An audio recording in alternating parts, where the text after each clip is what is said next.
it's spring. It's time to play. Do you ever wonder what's under your feet?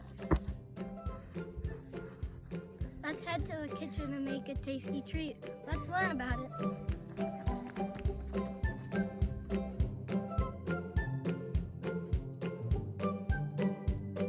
Let's get started.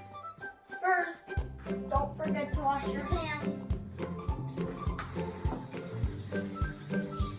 First step is to add Reese's Puff cereal or butterscotch chips. Those represent the bedrock. What is bedrock? Bedrock is usually a light tan color and is made of rock from the compressed layers of soil above it. Plant roots do not reach this layer. Next, you're going to do chopped graham crackers. These represent a layer of parent material. A layer of parent material exists between bedrock and subsoil and can contain rocks.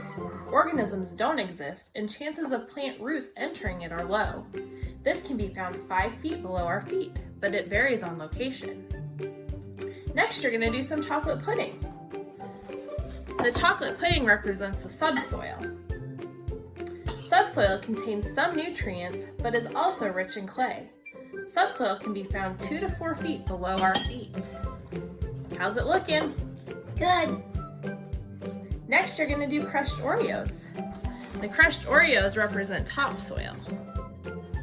Why is topsoil important? The topsoil is alive with organisms and organic matter. Now we're going to do gummy worms. What do the gummy worms represent? Represent organisms in the ground and in the grass.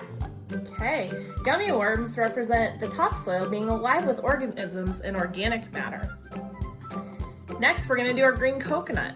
What would green coconut represent? Grass. Grass Plants. and grass and plants and living things. Good job. That grow in the soil. And our last step is sprinkles. What are those sprinkles for? Nutrients. Okay, nutrients. And we've got 3 colors representing nitrogen, phosphorus, and potassium. Fertilizer is important because plants take nutrients from the topsoil and need to be replaced for fertilizer. Fertilizers play an important role in keeping the soil healthy and growing our food. What's our last step? To take a bite. Mmm. Is it good? Yep.